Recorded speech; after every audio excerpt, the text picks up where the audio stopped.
Welcome to the channel. Imagine a group of people who live in the heart of modern Israel, but reject the very idea of the Israeli state. They don't salute the flag. They don't serve in the army. They believe that forming a Jewish government before the arrival of the Messiah is a sin. And yet, ironically, they've become one of the most powerful political forces in the country. They're called the Haredim, the ultra-Orthodox Jews whose lives are rooted in ancient law and sacred tradition. But their role in Israel is far more complicated than just being religiously conservative. Let's step into their world and uncover why these deeply religious Jews not only reject secular society, but also oppose the modern state of Israel itself, and why they've still become indispensable to Israeli politics, including the leadership of Benjamin Netanyahu. The word Haredim comes from the Hebrew root, meaning to tremble, as in trembling before God. And that's exactly how they live.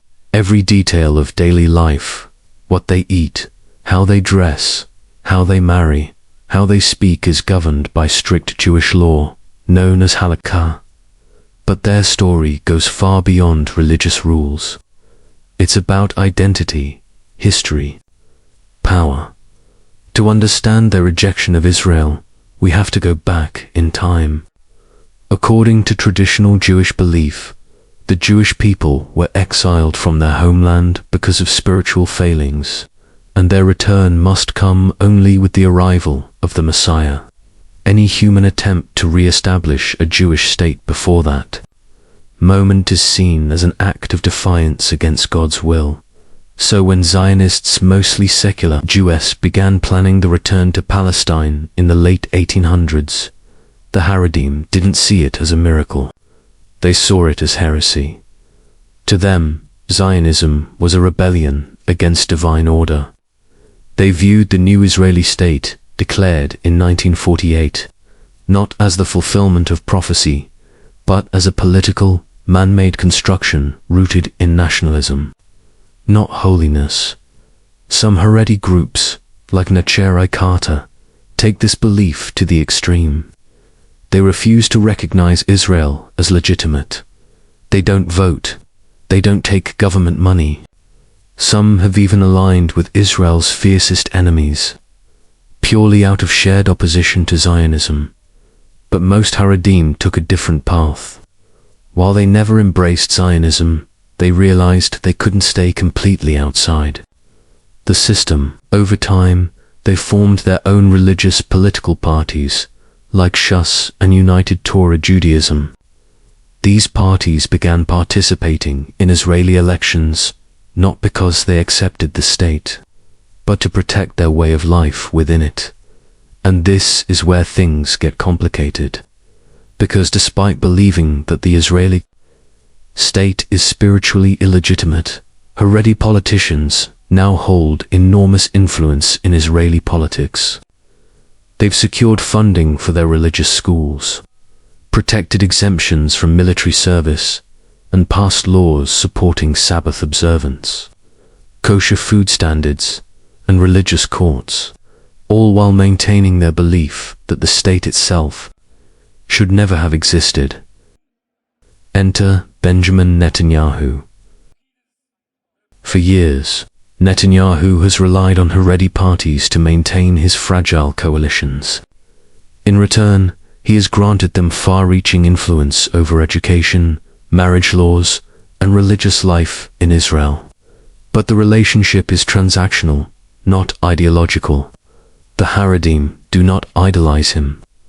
In fact, many of their rabbis see him as just another secular leader navigating a state they don't fully accept. When Netanyahu pushes for reforms that would weaken rabbinical control, like expanding public transportation on the Sabbath or recognizing non-Orthodox conversions, he faces fierce opposition from Haredi lawmakers. But when he needs their votes to survive politically, he often caves to their demands. This odd alliance has made Haredim kingmakers in Israeli politics, despite opposing the very foundation of the Israeli state. This paradox fuels growing resentment among secular Israelis. Many see it as unfair that Haredi men don't serve in the military, receive generous public funds for religious schools, and yet demand laws that shape everyone else's lives, from shopping on Saturdays to who can legally marry. And within the Haredi world, there's tension too. Some younger members quietly question the old rules. Some use smartphones in secret. Some even leave the community altogether, facing alienation for doing so. Still, the Haredi population is growing rapidly, thanks to high birth rates and strong internal unity. And with each election, their political power becomes harder to ignore. So here's the twist. The most anti-Zionist Jews in Israel are also some of its most powerful citizens. They believe the state should never have been born, but they're shaping its future from the inside. It's one of the great contradictions of modern Israel, and it raises a fascinating question. Can a community that rejects the modern world continue to control the direction of a modern country? Thanks for watching. If you found this story thought-provoking, don't forget to like the video and subscribe to the channel for more deep dives into untold histories and hidden contradictions.